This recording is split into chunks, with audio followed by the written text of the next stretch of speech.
The little boy's knuckles were raw from knocking on the door of Chicago's most dangerous man. And Gabriel Campbell opened it anyway. 4 years. That's how long it had been since Gabriel buried his wife. 4 years since he'd felt anything except the cold weight of power and the hollow satisfaction of control. His mansion in Lincoln Park stood like a fortress. Marble floors that echoed with emptiness. Floor-to-ceiling windows that framed a city he owned but couldn't feel. And silence so thick, it pressed against his chest every morning when he woke alone. Tonight, December 23rd, the first blizzard of the season hammered against those windows. Gabriel sat in his study nursing whiskey that tasted like ash, staring at reports he didn't care about when he heard it. Bang, bang, bang. Small fists against wood. Desperate. Gabriel crossed the foyer in 4 strides. His hand hovered over the Glock in his waistband. Force of habit in a world where knocking after midnight usually meant blood. He opened the door expecting a threat. Instead, he found a child. The boy couldn't have been more than 4 years old. Dark curls plastered to his forehead by melting snow. Wearing Spider-Man pajamas under a coat 2 sizes too small. His lips were blue. His eyes, impossibly large and brown and terrified, locked onto Gabriel's face. "Sir," the child said, voice shaking. "My mom's crying in the bathroom and won't come out. Can you help her?" Gabriel's world tilted. Welcome to Redemption. Chronicles, where the most ruthless men find their hearts in the most unexpected places. And love is always a rebellion against the darkness. If you believe that even broken people deserve a second chance, hit that subscribe button and like this video to support stories that make you feel. Drop a comment telling us where you're watching from. We love hearing from you. Now let's see how one knock on the wrong door changed 3 lives forever. Gabriel's instinct screamed danger. This was a setup. Had to be.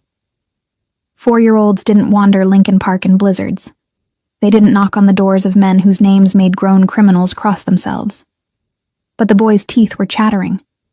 His small hands clutched the door frame like it was the only solid thing in a tilting world. "Please," the child whispered. "She won't talk to me. I'm scared." Gabriel had built his empire on reading people. Lies had a flavor. Metallic. Sour. This child tasted like pure terror. "Where's your mom?" Gabriel's voice came out rougher than he intended. "Downstairs. The bathroom where she works." The boy pointed down with a mittened hand. "She locked the door. I called her name, but she won't answer, and I don't know what to do." Downstairs. The service quarters. Realization crashed through Gabriel like the blizzard wind. He knew exactly one woman who worked in those quarters. Caroline, his housekeeper. Invisible, efficient Caroline who'd worked for him for years, who kept the mausoleum running, who never asked questions and never looked him in the eye. Caroline had a son. "What's your name?" Gabriel asked. "Isaiah." The boy's chin trembled. "Isaiah Mitchell. Are you mad I knocked? Nana said I should never bother you, but Mom won't come out and I don't have anyone else." "I'm not mad." The words surprised Gabriel as much as the child. He stepped aside. "Come in."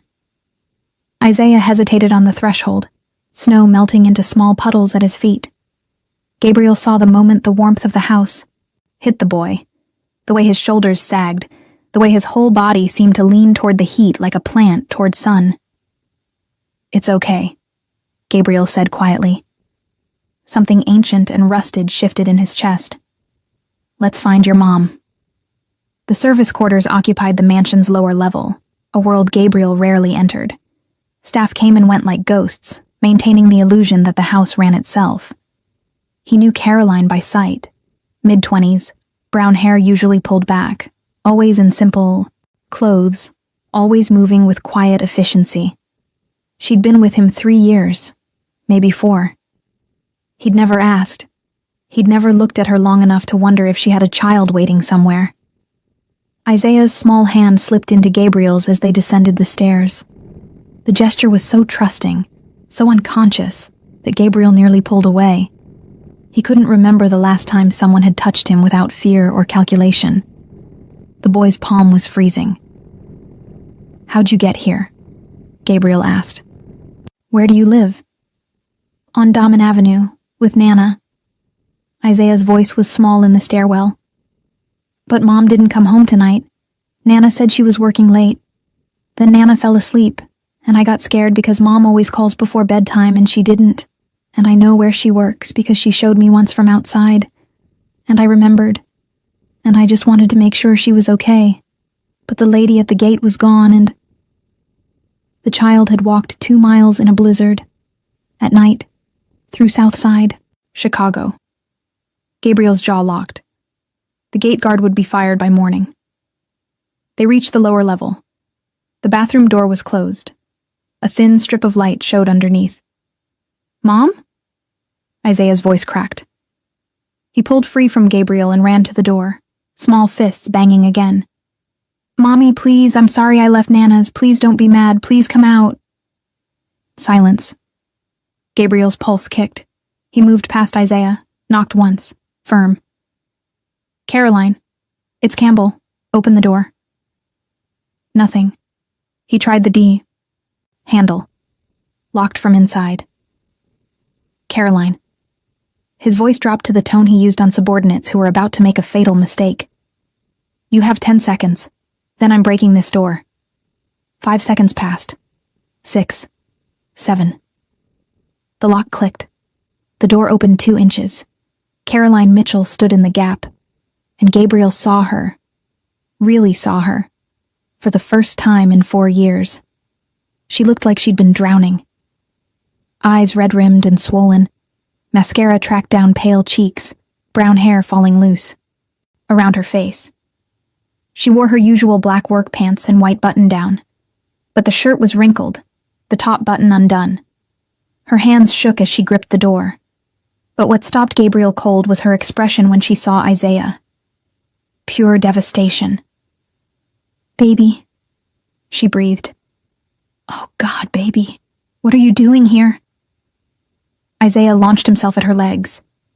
Caroline caught him, dropped to her knees, wrapped her arms around the small body like she could absorb him into her skin. The boy was crying, now, silent tears soaking into her shirt. "You wouldn't come out," Isaiah sobbed. "You wouldn't answer. I thought like with the bad man, I thought..." Shh, no baby, no." Caroline's voice broke. "I'm okay. I'm so sorry. I'm okay." Gabriel watched them. Mother and son, wrapped around each other on the floor of a bathroom in his house. The boy's fear. The mother's guilt. The desperate way they held each other like the world was trying to tear them apart. Something cracked in Gabriel's chest. Something that had been frozen since the day he'd lowered Caitlin's casket into frozen ground. "Caroline." His voice was quieter now. "What happened?" She didn't look up. Didn't let go of Isaiah. "I'm sorry, Mr. Campbell. I'll take him home. This won't happen again. I didn't ask for an apology. I asked what happened." Silence. Then, barely audible. "Panic attack." The words hung in the air. Gabriel had seen panic attacks before. In soldiers. In men who'd seen too much. Violence. In civilians caught in crossfire. He knew the signs. Hyperventilation, tunnel vision, the sensation of dying while your heart tried to beat through your ribs. "How long have you been in here?" he asked. "I don't know. An hour? Maybe more." Caroline's arms tightened around Isaiah. I couldn't breathe. I couldn't move. "I'm sorry. I know I was supposed to finish the upstairs rooms. I'll do them now. You'll do nothing." Gabriel crouched down, ignoring the way his knees protested. Eye level with Caroline and Isaiah, close enough to see the exhaustion carved into her face. "When's the last time you ate?" She blinked. What? "Ate food. When?" "This morning, I think." "Why does it..." "When's the last time you slept more than 4 hours?" Caroline's mouth opened. Closed. Her eyes dropped to Isaiah, who was watching Gabriel with that same unwavering trust. I sleep enough, she said quietly. Liar, Gabriel thought. But he didn't push. Not yet. He stood, offered his hand. Both of you. Upstairs. Now. Caroline stared at his palm like it might burn her. Mr. Campbell, I can't. You can. You will. Gabriel kept his hand extended. Your son walked 2 miles in a blizzard because he was scared. You had a panic attack alone in a bathroom. We're going upstairs. You're going to eat something, and then we're going to talk about why my housekeeper looks like she hasn't had a real meal in a week. I have a job to finish. The job is finished. For tonight. Their eyes met. Gabriel saw the moment Caroline recognized the tone in his voice, the one that ended arguments. She took his hand. Her palm was small and cold in his. He pulled her up gently, felt how light she was. Too light. How had he not noticed? Isaiah grabbed his mother's other hand. The three of them stood in the narrow hallway. The boy in wet pajamas, the mother still shaking, and Gabriel Campbell, most feared man in Chicago, feeling something uncomfortably close to, protective. Come on, he said. Let's get the kid some dry clothes. Gabriel's kitchen was a showpiece. Sub-zero refrigerator, Italian marble counters, copper pots that had never been used. He'd had it designed by some celebrity chef Caroline couldn't name, all clean lines and expensive appliances that existed only because the designer said they should. Now, at 1 a.m, she sat at the breakfast bar while Gabriel Campbell moved through that pristine space like he actually knew where things were. Isaiah was wrapped in one of Gabriel's sweaters, drowning in black cashmere that hung to his knees. His wet pajamas spun in the dryer down the hall. He sat on the counter next to the stove, swinging his legs, watching the man who'd opened the door with the kind of fascination children reserved for superheroes. Are you really rich? Isaiah asked. Isaiah, Caroline hissed. That's rude. He's 4, Gabriel said without turning from the stove. He's not rude. He's honest. He glanced at Isaiah. Yeah, kid, I'm really rich. Mom says rich people are usually mean. Caroline wanted the marble to open and swallow her whole. Gabriel's mouth twitched, almost a smile. Your mom's usually right. He was making eggs, scrambled. Caroline watched his hands, scarred knuckles, a platinum ring on his right hand, movements precise and controlled. She'd worked in this house for years and never once imagined Gabriel Campbell cooking. She'd never imagined him doing anything remotely domestic. He was tall. She'd always known that. But sitting while he stood made it more obvious. Over 6 feet, broad shoulders under the black dress shirt, sleeves rolled to his elbows revealing forearms corded with muscle and ink. She'd glimpsed tattoos before, but never this close. His dark hair was slightly too long, touching his collar. Sharp jaw, gray eyes that missed nothing. He looked like what he was. Dangerous. You don't have to do this, Caroline said quietly. Do what? Feed us. You helped. You didn't have to. We'll go home as soon as Isaiah's clothes are dry.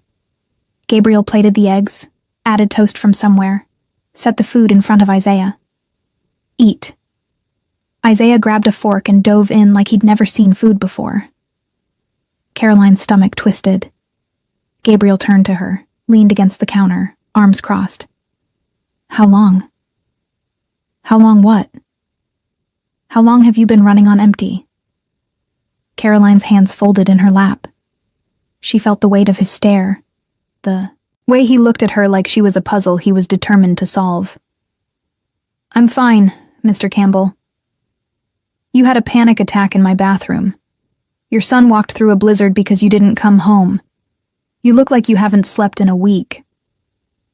His voice stayed level. Calm. Terrifying in its control. Try again. She wanted to lie, wanted to smile and deflect and become invisible again. But Isaiah was eating Gabriel's eggs wearing Gabriel's sweater, and the man was still standing there waiting, and Caroline was so tired of holding everything together alone. 4 months, she heard herself say. Since what? Since I started working double shifts. You hired another housekeeper in August. Linda. She quit after 2 weeks. Then Maria. She lasted 1. Caroline's fingers twisted together. You didn't replace them.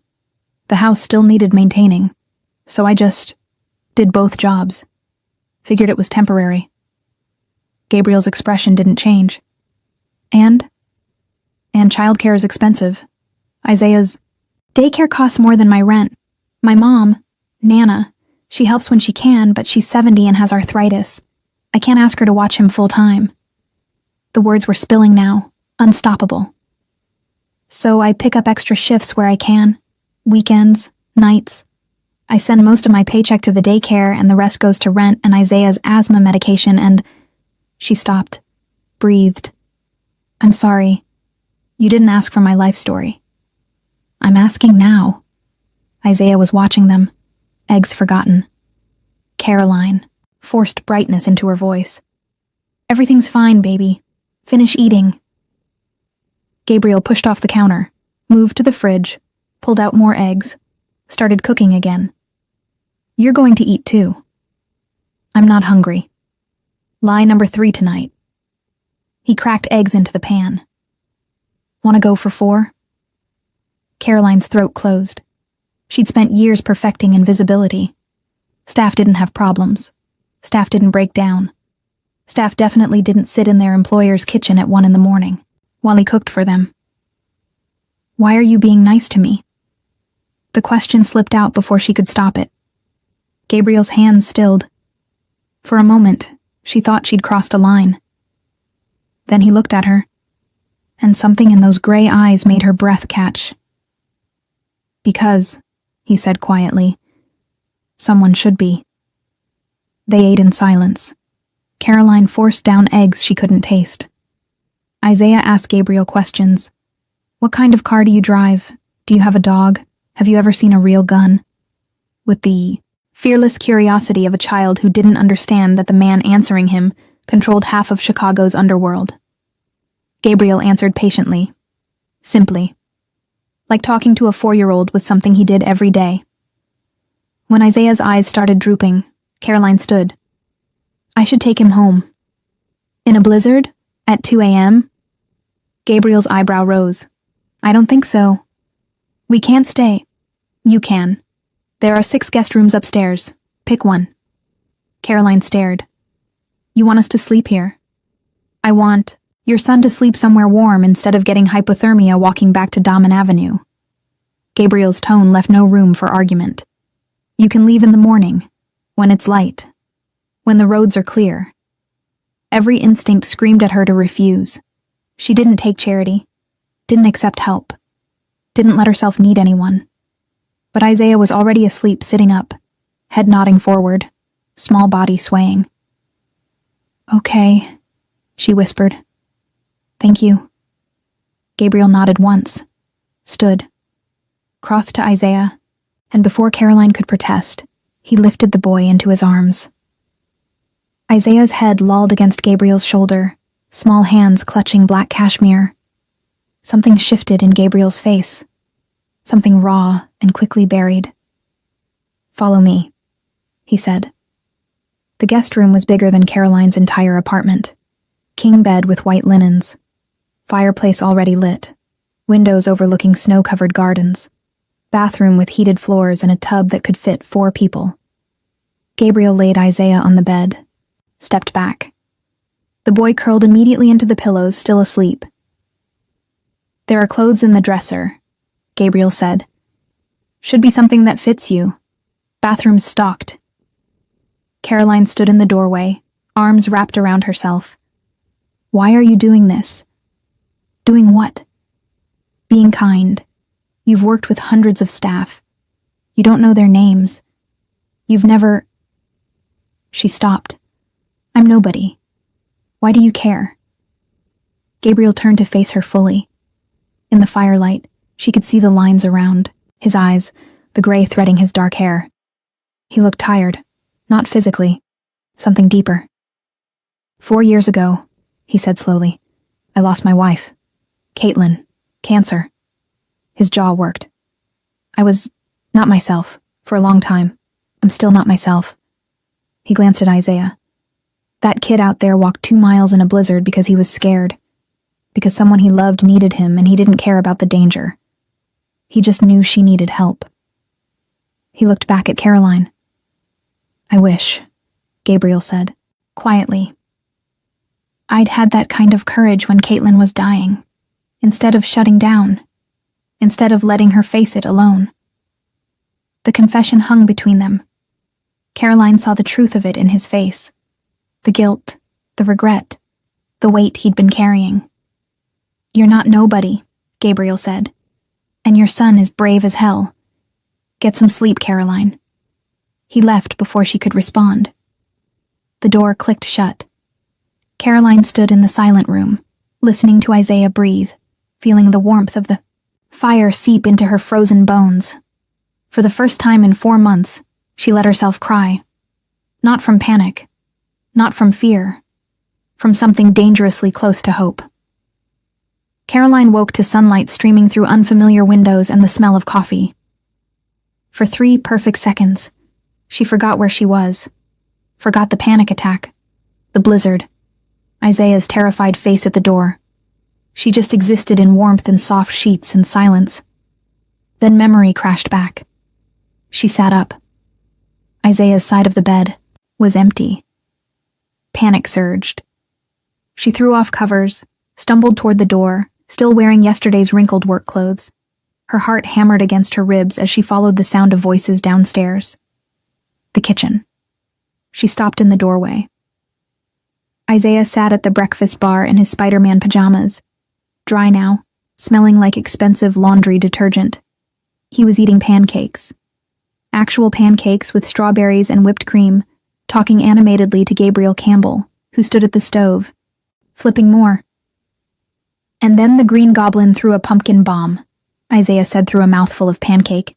But Spider-Man caught it and threw it back, and he spotted Caroline. Mommy, Mr. Gabriel made pancakes. They have strawberries. Gabriel glanced over his shoulder. Coffee's fresh, cream and sugar on the counter. Caroline's brain struggled to process the scene. Gabriel was barefoot. Barefoot. In black jeans and a gray Henley that clung to his shoulders, hair damp like he'd showered, looking more human than she'd ever seen him. I didn't know where Isaiah was, she said weakly. He came downstairs looking for you 20 minutes ago. I told him to let you sleep. Kid was hungry. Gabriel plated more pancakes, set them in front of an empty stool. Sit. It wasn't a request. Caroline sat. The coffee was perfect. The pancakes were better. She ate mechanically, aware of Isaiah chattering next to her about Spider-Man and snow and, Mom, can we stay here forever? It's like a castle. Gabriel's mouth twitched. It's not a castle. It's big like a castle, and it has a fireplace. Castles have fireplaces. Isaiah's logic was unassailable. Do you have a dragon in the basement? Just a furnace. That's basically a dragon. This time Gabriel almost smiled. Full smile. It transformed his face, softened the harsh lines, reached his eyes, made him look years younger. Caroline's coffee cup paused halfway to her lips. Isaiah kept talking, explaining the intricate plot of Spider-Man, Into the Spider-Verse, and Gabriel listened like it was the most important briefing he'd ever received. He asked questions, clarified plot points, debated whether Miles Morales or Peter Parker was the better Spider-Man. Caroline watched her son bloom under the attention. Isaiah was a shy kid, product of moving apartments 3 times in 2 years, of whispered conversations about money, of learning early that Mom was tired and shouldn't be bothered. He didn't open up to strangers. But with Gabriel, he was fearless. Can I see your car? Isaiah asked. Maybe later. Can I see your office? Definitely not. Why? Because I work in there. Work is boring. Mom says you're very important. Gabriel's eyes flicked to Caroline. She busied herself with her coffee. Your mom's wrong, Gabriel said. I just have a big house. Isaiah considered this. But you're nice. Important people aren't usually nice. Where'd you learn that? Mom says so. Gabriel looked at Caroline, again. This time she met his gaze, saw the question there. He's not wrong, she said quietly. In my experience. Something passed between them. Understanding, maybe, or recognition. Finish your pancakes, Gabriel told Isaiah. Then to Caroline. When you're done, come to my office. We need to talk. Her stomach dropped. About what? About why you're killing yourself working 2 jobs when one should be enough. He left the kitchen before she could argue. Gabriel's office was exactly what Caroline expected. Dark wood, leather chairs, massive desk with 3 monitors, floor-to-ceiling windows overlooking the snow-covered grounds, shelves lined with books, Machiavelli, Sun Tzu, first editions that probably cost more than her car. She'd cleaned this room 100 times, never sat in it. Gabriel gestured to the chair across from his desk. Sit. She sat. He didn't sit. Stood by the window, arms crossed, silhouetted against winter light. How much are you making? Excuse me? Your salary. How much? Heat flooded her face. That's personal. I sign your paychecks. I know how much. I'm asking you to confirm. Caroline's hands twisted in her lap. $43,000 a year. And you've been doing the work of 2 people for 4 months. Yes. Without asking for a raise. You weren't approachable. The words came out more honest than she intended. After your wife died, you didn't want to be bothered with staff issues. You figured you'd just work yourself into the ground. Gabriel's voice was flat. Smart. Caroline's spine stiffened. I did what I had to do. Why didn't you quit? Find something better? Because jobs that pay $43,000 and offer health insurance for me and my son don't exactly grow on trees. The bitterness leaked through. Because I have a 4-year-old with asthma who needs an inhaler that costs $300 a month, even with insurance. Because my resume has a 2-year gap where I was pregnant and recovering, and no one wants to explain that in interviews.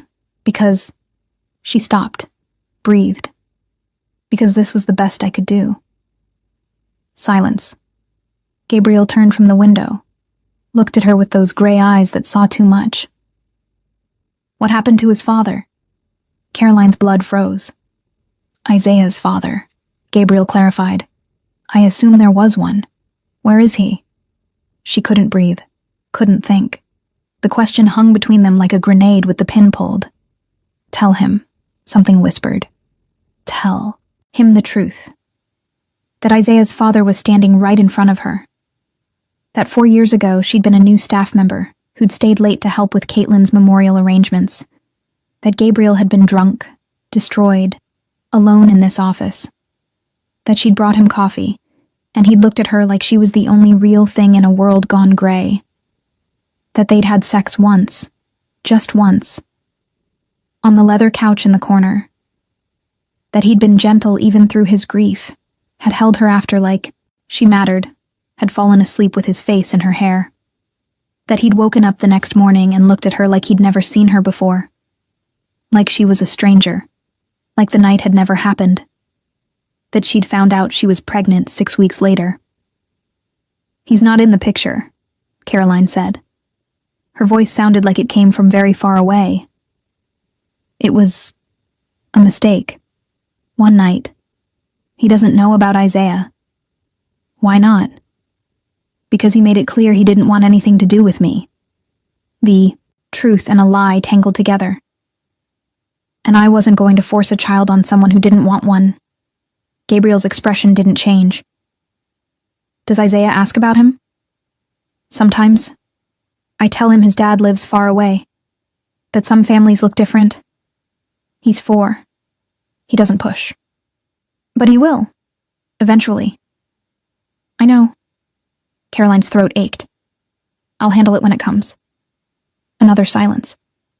Gabriel moved to his desk, pulled open a drawer, withdrew a checkbook. Started writing. What are you doing? Caroline asked. Fixing the salary problem, He ripped out a check, held it toward her. "This is back pay for the 4 months you did 2 jobs. And this," he wrote another check, "is a raise, effective immediately. $70,000 a year." Caroline stared at the numbers. "I can't." "You can. You will." Gabriel's tone left no room for argument. "And I'm hiring 2 more housekeepers. Full staff. So you work 1 job, not 2. Why? Because watching you run yourself into the ground benefits no one." He set the checks on the desk between them. "And because your son shouldn't have to walk through blizzards to find you." Caroline looked at the checks. 70,000. More money than she'd ever made. Enough to afford a better apartment. Enough to stop choosing between electricity and groceries. Enough to feel like she could breathe. "There's one condition," Gabriel said. Of course there was. "What?" "Isaiah." Gabriel's voice softened fractionally. "Bring him with you. To work."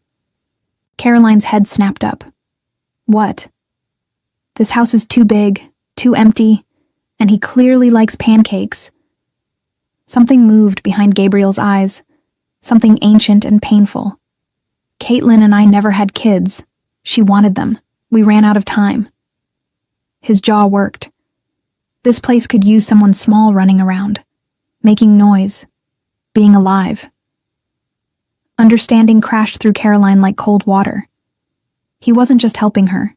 He was helping himself, filling some hollow place that Isaiah had accidentally stumbled into last night. "Gabriel?" She used his first name without thinking. "You don't have to." "I know I don't have to. I want to." He met her eyes. "Is that a problem?"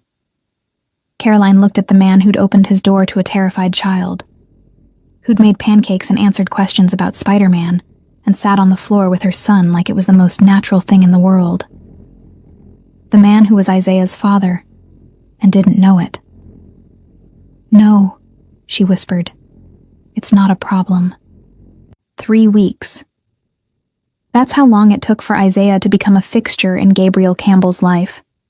Caroline brought him every day.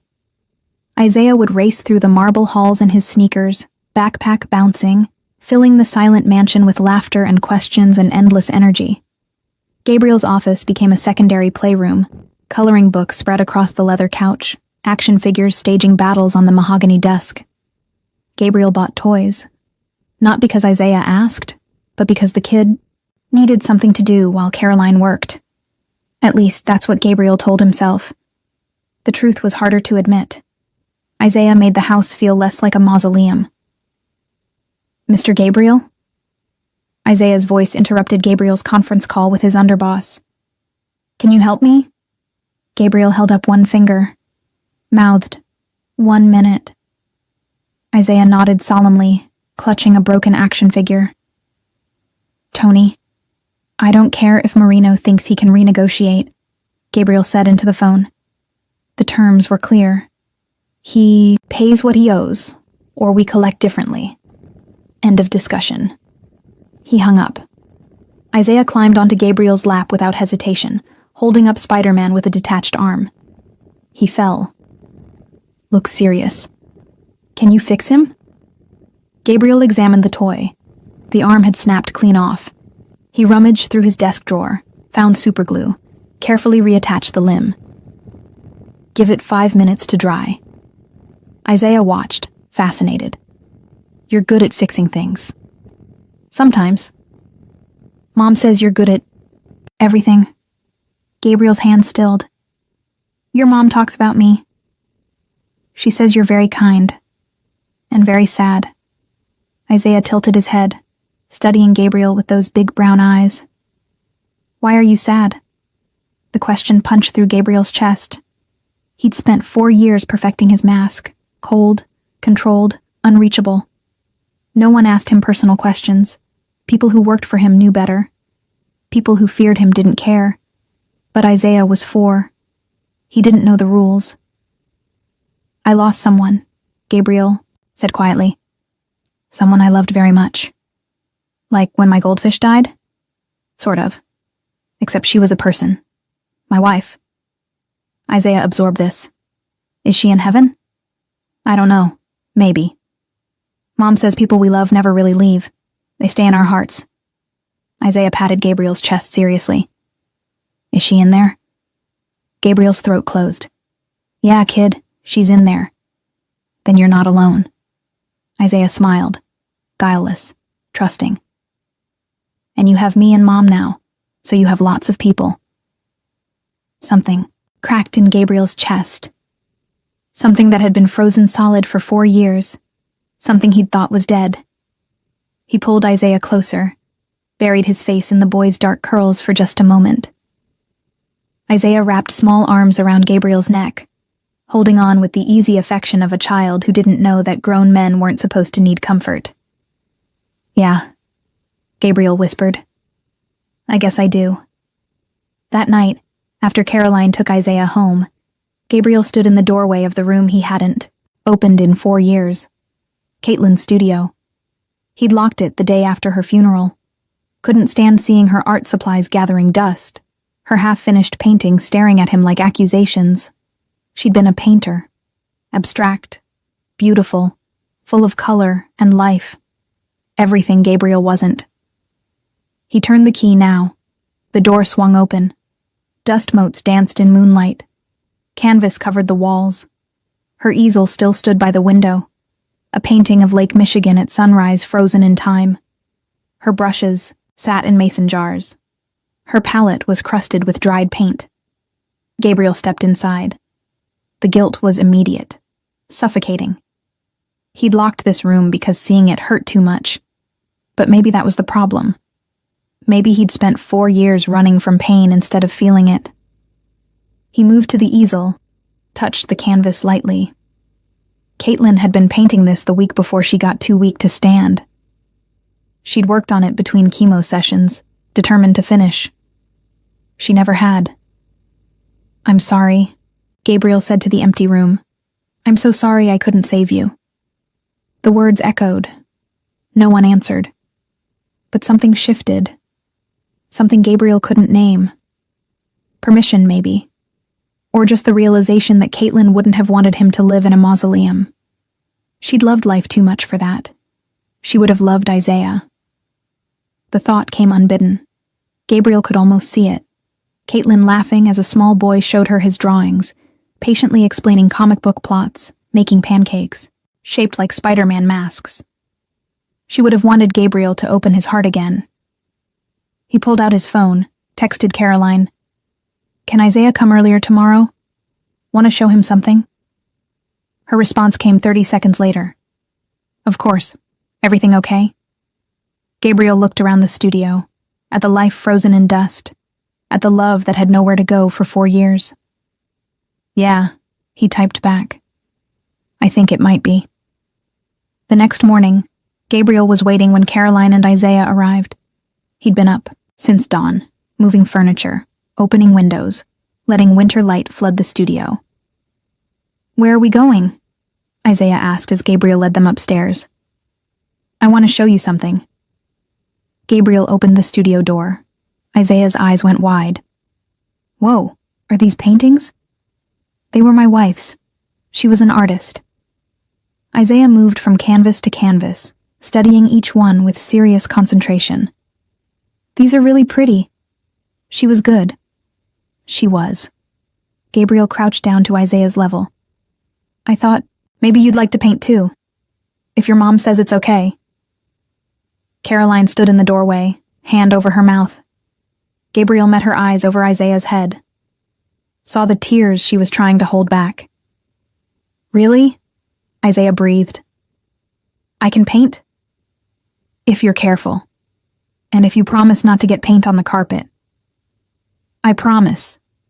Isaiah was already moving toward the easel, small hands reaching for brushes. Caroline crossed to Gabriel. Are you sure about this? I'm sure. He looked at Caitlin's paintings. She'd like him. The noise, the mess. She always said this place needed more life. Gabriel. Caroline's voice broke. Thank you.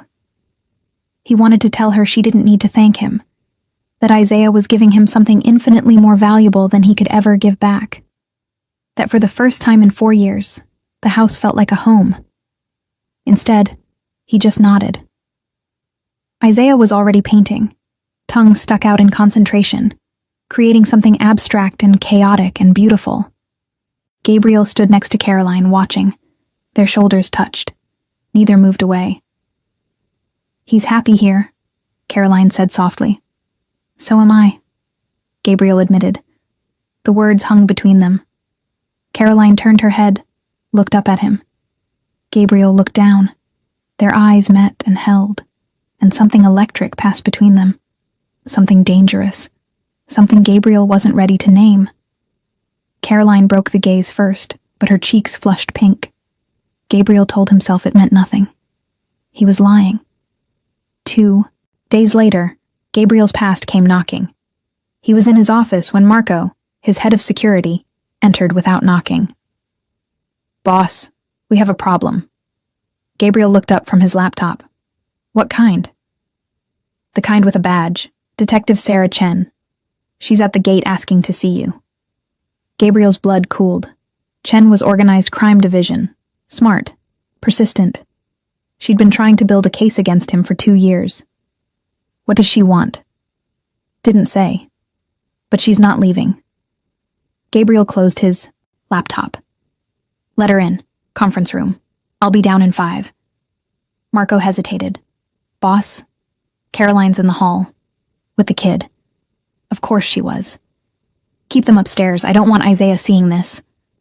"Got it." Gabriel moved to the window, watched the unmarked car in his driveway.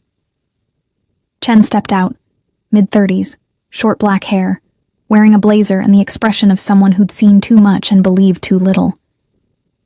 She was here for blood. Gabriel could feel it. He checked his watch. Isaiah's painting session was in 30 minutes. He needed this finished fast. Detective Chen sat across from Gabriel in the conference room, digital recorder on the table between them. "Mr. Campbell, thank you for seeing me. I don't have a choice, do I? Everyone has choices." Her smile was thin. "I have some questions about a fire. Southside warehouse. 3 nights ago, 2 men died. That's tragic. It's suspicious. Both men worked for Marco Santini, your rival." Chen leaned forward. "Funny how your competition keeps having accidents." Gabriel's expression didn't change. "If you have evidence connecting me to a crime, arrest me. Otherwise, I have things to do." "I'm sure you do." Chen's eyes swept the room. "Nice place. Must be expensive to maintain. I imagine you need a lot of staff." Something cold slithered down Gabriel's spine. "Is there a point to this?" "Just curious how you vet your employees. Background checks? References?" She flipped open a folder. "For example, Caroline Mitchell. Been with you 4 years. Clean record. Single mother. Lives on Damen Avenue with her son." Gabriel's hands curled into fists under the table. "What does my housekeeper have to do with anything?" "Probably nothing. But I like to know who's close to my persons of interest." Chen smiled. "Children make people vulnerable. You understand." It wasn't a question. It was a threat. Gabriel stood slowly. "Get out." "Mr. Campbell, out, now. Before I call my lawyer and have you charged with harassment." Chen stood, tucking her folder away. "I'll be in touch." She left. Gabriel stood in the silent conference room, pulse hammering, mind racing. Chen knew about Isaiah, which meant she could use him, use Caroline, make their lives hell just to put pressure on Gabriel. He'd spent 4 years keeping his business separate from his personal life. Now those worlds were colliding, and Isaiah was standing right in the middle. Gabriel found Caroline in the studio, cleaning paint off, Isaiah's hands while the boy chattered about his latest masterpiece. The sight should have been calming. Instead, it cranked the tension in Gabriel's chest tighter. "Isaiah, buddy," Gabriel said. "Can you give me and your mom a minute?" Isaiah looked between them, sensing the shift in tone. "Am I in trouble?" "No. You're perfect. I just need to talk to Mom about boring grown-up stuff. Okay. Isaiah ran off to examine more paintings. Caroline stood, concerned. What's wrong? We need to talk. Privately. Gabriel's office felt too small with both of them in it. Caroline stood by the window, arms crossed defensively. Gabriel paced. There was a detective here today, he started. Sarah Chen, Organized Crime Division. Caroline's face went pale. Why? Because she's been trying to build a case against me for 2 years. She has nothing solid, so she's fishing. Gabriel stopped pacing. She mentioned you, by name, and Isaiah. What? The word came out strangled. She knows who you are, where you live, that Isaiah exists. Gabriel's jaw locked. It's a warning. She's telling me she can get to you if she wants. Caroline's hand found the desk for support. Oh God. I won't let that happen. You can't control this. She's a cop, Gabriel. If she wants to make our lives difficult, then we make it impossible for her. Gabriel moved closer. I have lawyers, the best. They'll make sure Chen can't touch you. And what happens when the next detective comes? Or the next rival who wants leverage? Caroline's voice rose. I knew this was a mistake. I knew getting close to you would what? Make you safer? Because that's what's happening. You're under my protection now. I don't want to be a target. You already were. Gabriel's control snapped. You think living alone on Damen Avenue with a 4-year-old was safe? You were one bad night away from... He stopped, breathed, forced calm. At least here, I can protect you. Silence. Caroline stared at him, chest heaving. This isn't just about Isaiah, is it? She said quietly. What? This. You. The pancakes, the studio, the clothes, the way you look at him. Her eyes glistened. You're trying to replace her. The accusation hit like a gut punch. That's not, isn't it? You lost your wife. You lost the family you wanted. And suddenly there's a child in your house filling the silence and you... I care about him. The words exploded out. Is that so wrong? I care about him and I care about you, and yes, maybe I'm trying to fill something empty inside me, but that doesn't make it fake. Caroline went very still. Gabriel's hands shook. He shoved them in his pockets. I know I can't replace what you never had. I know I'm not Isaiah's father. But I'm here. I'm present. And I'm not going anywhere. You don't understand. Caroline's voice broke. You don't, then help me understand. You can't, because you... She turned away, hand over her mouth. Gabriel moved behind her, close enough to feel her warmth, not touching.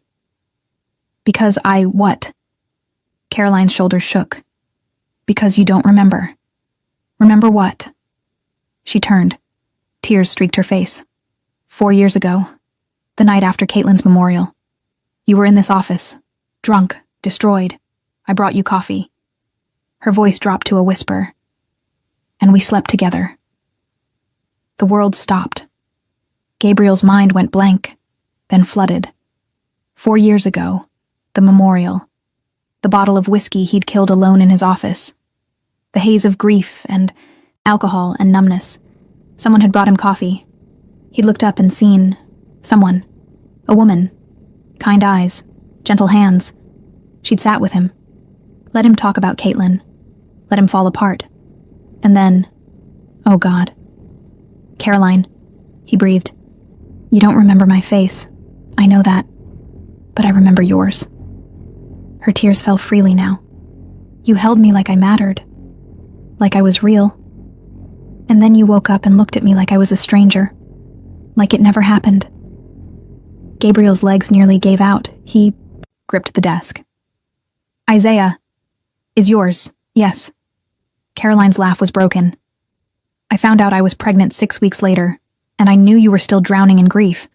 I wouldn't add to that. So I just didn't tell you. The floor tilted. Gabriel's vision blurred. Isaiah. His son. The boy he'd been teaching to paint and making pancakes for and reading bedtime stories to. His son. Why? The word scraped out. Why didn't you tell me? Because you didn't want me. Caroline's voice cracked. You made that clear the next morning. And I wasn't going to force fatherhood on someone who looked at me like I was nothing. I was drowning. Gabriel's voice shook. I wasn't. I couldn't see anything except the hole Caitlin left. I know. That's why I stayed quiet. Caroline wiped her face. But now you care about him. Now you've let him in. And I don't know how to tell you the truth without destroying everything. Gabriel sank into his desk chair, put his head in his hands. Isaiah's face flashed through his mind. Those big brown eyes, that smile, the way he'd patted Gabriel's chest and said, "You have me now." His son. He had a son. Gabriel, please say something. He looked up. Caroline stood across the desk, terrified and brave and waiting for him to explode. Instead, Gabriel asked the only question that mattered. Does he know that you're his father? No. Does he ask? Sometimes. I tell him his dad lives far away. Caroline's voice broke again. I didn't know. I didn't know you'd fall in love with him. Gabriel stood, moved around the desk, stopped inches from Caroline. I should be angry, he said quietly. I should be furious that you kept this from me for 4 years. I know. But I'm not. He touched her face, thumb brushing away tears. Because you gave me something I didn't think I'd ever have. You gave me a son. Caroline's breath hitched. I don't remember that night, Gabriel continued. But I remember waking up feeling less empty, like someone had reached into the dark and pulled me back. His hand cupped her cheek. That was you. Gabriel, we're going to figure this out, together. His voice steadied. Isaiah is mine. You're mine. And I protect what's mine. I'm not yours. Aren't you? His gray eyes locked on hers.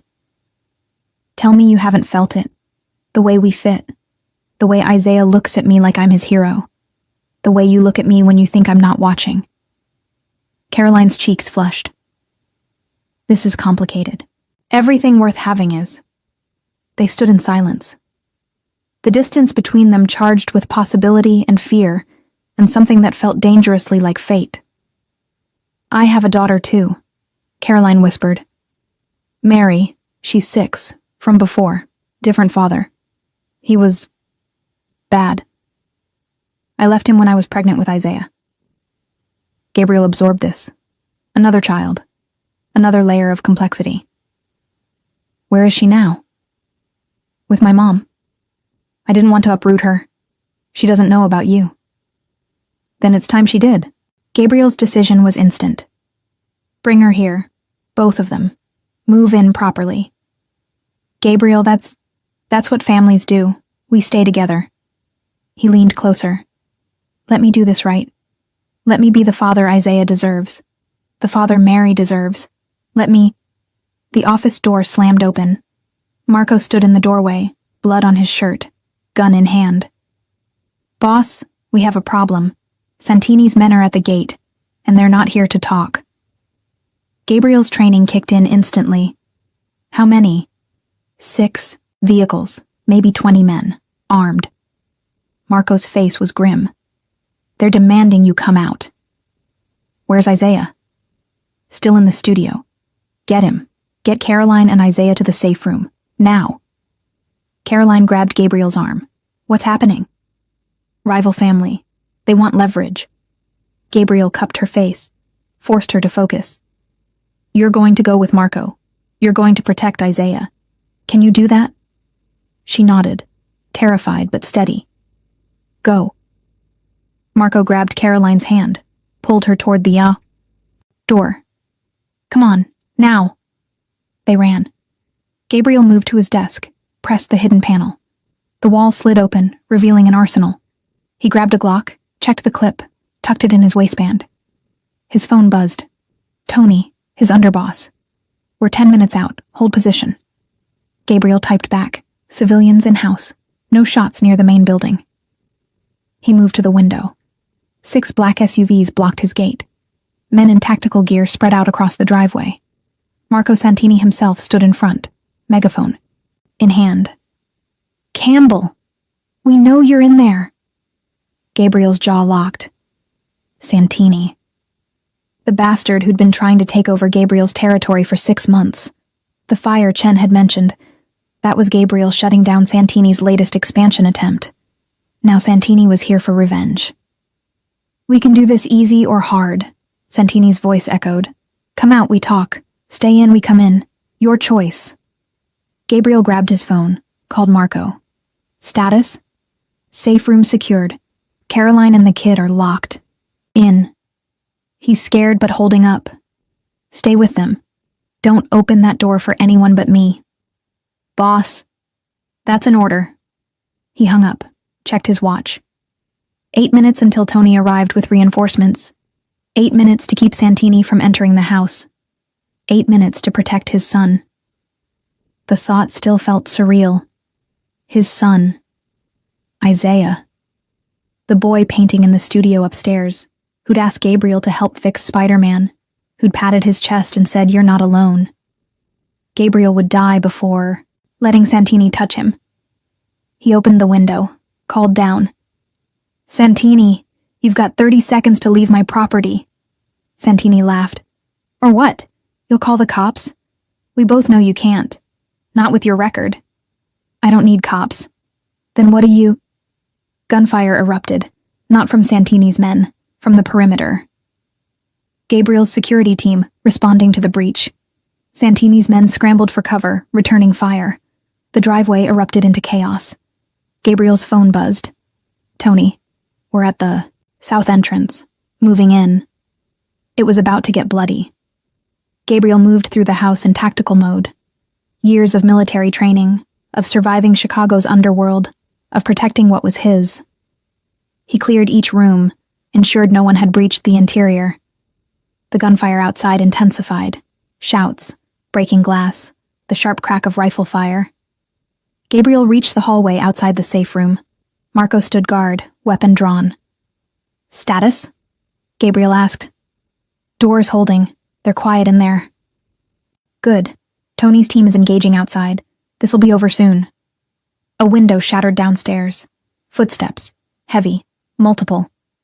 Gabriel and Marco exchanged looks. Someone had breached. Stay here, Gabriel ordered. Protect that door. Boss, do it. Gabriel descended the stairs. 3 men in tactical gear moved through his foyer, weapons raised. They spotted him. There, take him. Bullets chewed through plaster. Gabriel dove behind a marble column, returned fire. 1 man dropped. 2 left. They advanced. Gabriel waited, counting footsteps. When they rounded the column, he was ready. 2 shots. Both men down. Silence. Gabriel's ears rang. He checked the bodies. All 3 dead. Necessary. Regrettable. More footsteps above. Gabriel spun, weapon raised. Isaiah stood at the top of the stairs. Gabriel's heart stopped. Isaiah, get back. I want Mom. The boy's voice was high, terrified. He must have slipped past Marco somehow. I want Mom, and I want you, and I'm scared. Isaiah, listen to me. Gabriel kept his voice calm, despite the adrenaline screaming through his veins. I need you to go back to Marco.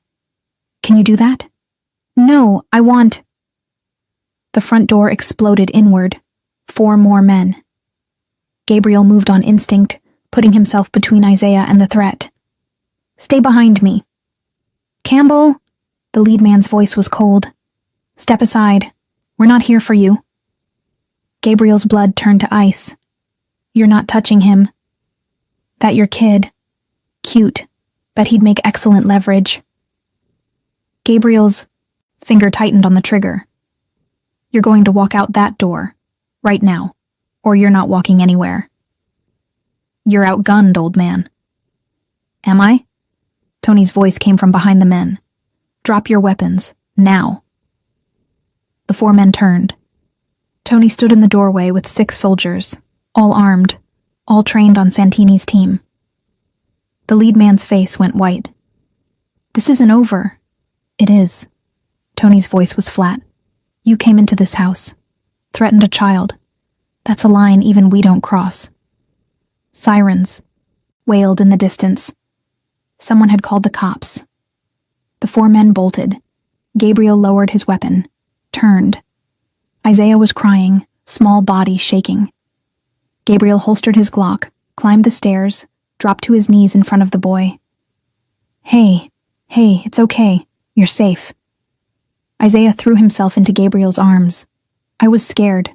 I didn't want you to get hurt." Gabriel held him, tight, feeling the small heartbeat against his chest, the warmth, the trust. His son. "I'm okay," Gabriel whispered. "I'm right here. I've got you." Marco appeared, face white. "Boss, I'm sorry. He slipped through when... It's fine. Get Caroline. Tell her we're clear." Marco vanished.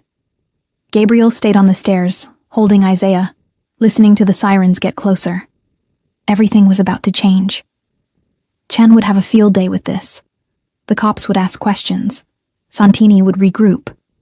But right now, in this moment, Gabriel had his son in his arms, and nothing else mattered. Caroline burst from the safe room and found them on the stairs. "Isaiah! Oh God, Isaiah!" Isaiah reached for her. Gabriel transferred the boy into her arms, watched them cling to each other. "Is it over?" Caroline asked. "For now." Gabriel stood. "But Santini knows about Isaiah now. He'll use that." "What do we do?" Gabriel looked at his son, in Caroline's arms. Made the decision that had been building since the moment she'd told him the truth. "We leave," he said. "Tonight. I have a house in Michigan, off the grid, isolated, safe." He met Caroline's eyes. "All of us. You, Isaiah, Mary. We disappear until I handle Santini permanently. Gabriel, you can't just... I can. I will." He touched Isaiah's face. "He's mine, Caroline. Which means I'll burn this city down before I let anyone hurt him." Caroline stared, saw the truth in his face. "Okay. Okay? Okay." She held Isaiah tighter. "We trust you." The words settled over Gabriel like a benediction. Trust. Something he hadn't earned. Something he'd been given anyway. "Pack light," he said. "We leave in 2 hours." The lake house sat at the edge of Lake Michigan, 40 miles from civilization. Gabriel had bought it years ago as a safe house. Bulletproof windows, reinforced doors, satellite internet, generator backup. He'd never imagined he'd bring a family here. Now, 3 weeks after the attack, the house felt less like a fortress and more like a home. Isaiah ran through the rooms in thick socks, sliding on hardwood floors, laughing as Mary chased him. Mary had adjusted faster than Caroline expected. The 6-year-old had taken one look at Gabriel, decided he was cool like Batman, and immediately claimed the bedroom with the best window view. Caroline stood in the kitchen making dinner, watching her children play, trying to process how her life had transformed in less than a month. Gabriel entered from the back deck, bringing cold air and the smell of snow. Tony called. "Santini's in custody. Chen made a deal. She drops her. Investigation of me in exchange for everything I have on Santini's operation." Caroline's knife paused. "So we can go home?" "If you want." Gabriel crossed to the counter. "Or we can stay." She looked at him. Really looked. He'd changed in 3 weeks. Less tension in his shoulders, more light in his eyes. He smiled now. Real smiles. Because of Isaiah. Because of Mary, who'd climbed into his lap during a thunderstorm and fell asleep trusting him completely. Because of Caroline herself, who'd spent 3 weeks living in close quarters with a man who made her feel seen for the first time in her life. "What do you want?" she asked quietly. Gabriel moved closer. Honestly. I want to tell Isaiah the truth, that I'm his father. His voice roughened. I want to adopt Mary, make it legal, make her mine the way Isaiah is. He paused. And I want you, not as my housekeeper, not as the mother of my child, as mine. Caroline's heart hammered. Gabriel, I know it's fast. I know, it's complicated. But when has anything about us been simple? He cupped her face. You gave me a second chance at life, Caroline. Let me give you one too. She wanted to say it was too soon, that they needed time, that falling for your employer who turned out to be your son's father was a lifetime movie plot, not real life. But Isaiah laughed in the other room, and Mary called out, Mr. Gabriel, come see what I drew. And Caroline looked into gray eyes that had been cold 4 years ago, but were warm now, alive now, and she thought, maybe fairy tales didn't have to make sense to be true. Isaiah, she called. Mary, can you come here? The children bounded in. Isaiah climbed onto the counter stool. Mary leaned against Gabriel's leg like it was the most natural thing in the world. Caroline took a breath. We need to talk to you both about something important. Isaiah's eyes went wide. Are we in trouble? No, baby. The opposite. She glanced at Gabriel. He nodded. You know how you've been asking about your dad? About why he's not around? Isaiah's face scrunched. Yeah, you said he lives far away. I did. I was wrong. Caroline's throat ached. Your dad isn't far away. He's right here. Isaiah looked around, confused. His gaze landed on Gabriel. Mr. Gabriel? Yeah, buddy. Gabriel's voice was thick. I'm your dad. Silence. Isaiah processed this, tiny brain working. Then, really? Really? But you didn't know about me. No, I didn't. Your mom, she had reasons for not telling me. Good reasons. But now I know. And Gabriel's voice cracked. I'm so glad I know. Because you're the best thing that's ever happened to me. Isaiah slid off the stool, walked to Gabriel, looked up at him with those big brown eyes. So you're my dad. Like a real dad. Like a real dad. And you're not going away. Never, I promise. Isaiah thought about this. Then he smiled, bright and beautiful and trusting, and wrapped his arms around Gabriel's legs. Okay, I like having a dad. Gabriel dropped to his knees, pulled Isaiah into a crushing hug. Caroline saw his shoulders shake, saw him bury his face in their son's curls. When he looked up, tears tracked down his face. Mary tugged Caroline's hand. Mom? What about me? Caroline knelt down. What about you, sweetheart? Does Mr. Gabriel want to be my dad too? Even though I'm not his real daughter? Gabriel released Isaiah, turned to Mary. Come here. Mary walked over cautiously. Gabriel took her small hands. Mary, I want you to listen very carefully. You are my real daughter. Not because of blood, because I choose you. And I'm going to love you just as much as I love Isaiah. Forever. Is that okay with you? Mary's lip trembled. You promise? I promise. Can I be your dad? Mary launched herself at him. Yes, yes, yes, yes. Gabriel caught her, held both children, and Caroline's vision blurred with tears. Her family. Somehow, against all odds, she had a family. Later, after the children were asleep, Caroline found Gabriel on the back deck.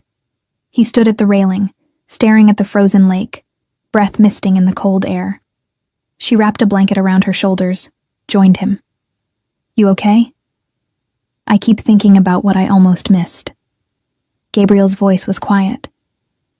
If Isaiah hadn't knocked on my door that night, if you'd never told me, I would have spent the rest of my life not knowing I had a son.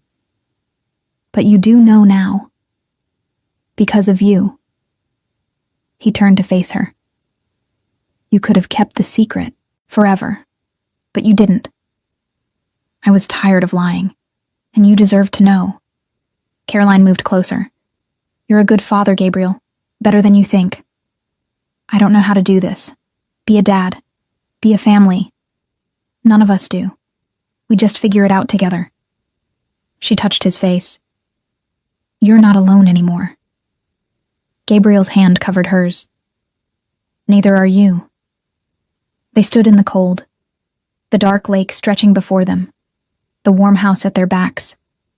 Inside, 2 children slept soundly, dreaming of snowmen and pancakes and a father who'd promised never to leave. Caroline thought about the girl she'd been 4 years ago, desperate, alone, terrified. That girl had made impossible choices to survive, had carried secrets that weighed like stones, had believed she'd spend her whole life invisible. She'd been wrong. Gabriel? She whispered. Yeah? I love you.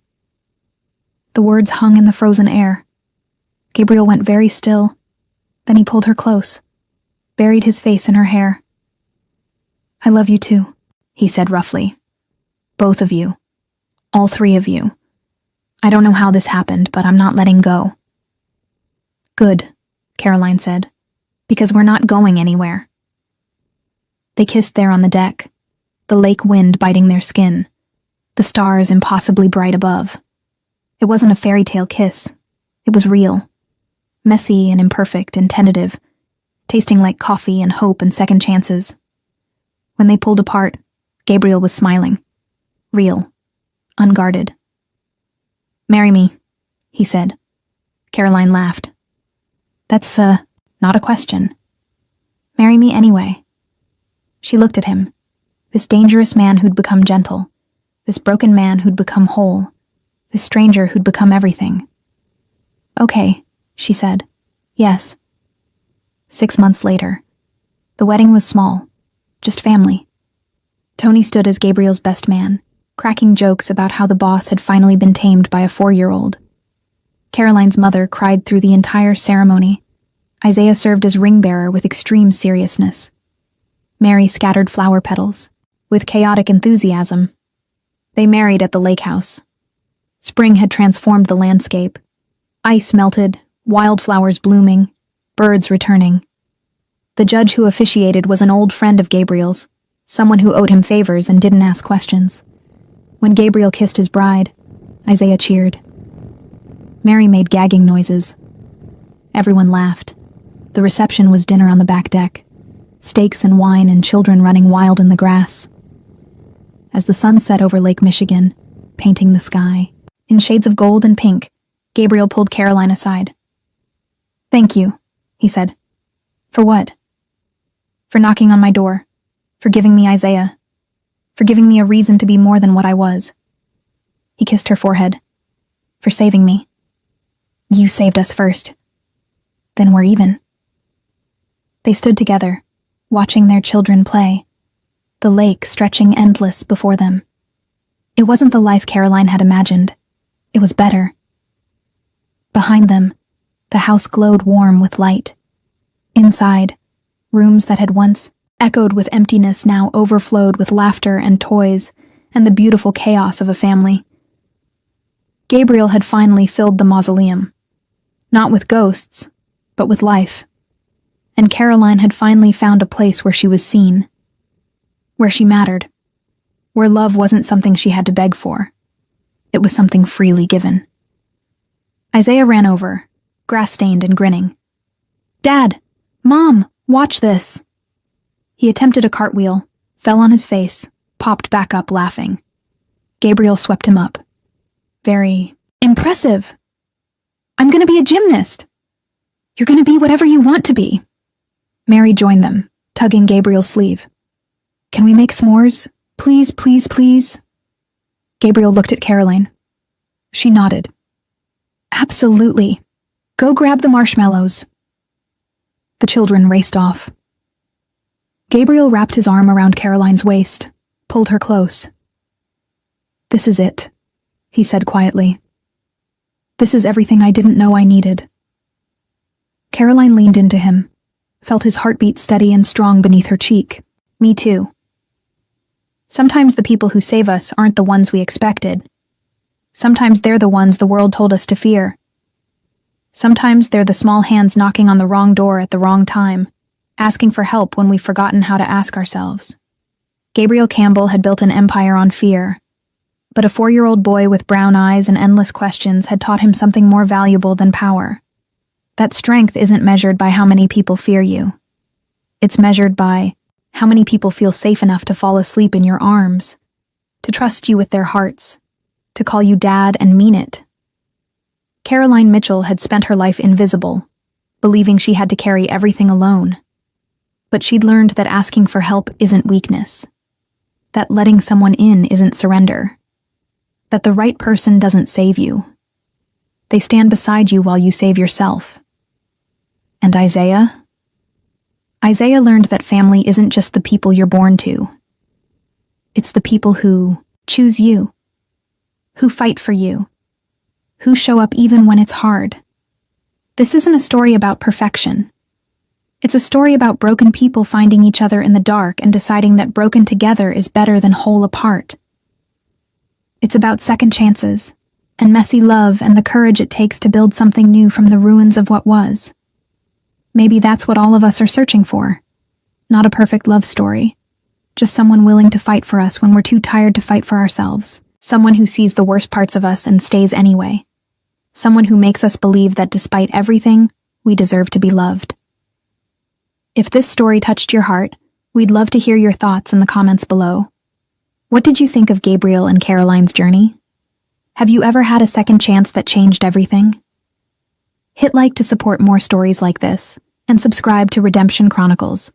We bring you new emotional journeys every single day. Before you go, check out the next video or explore our playlist for more tales of love, redemption, and second chances. Thank you for being here. Good night, and remember, even in the darkest places, light finds a way in. Even the most broken hearts can learn to love again. And sometimes the family we choose is the one we needed all along. Until next time, stay safe, stay hopeful, and believe in second chances.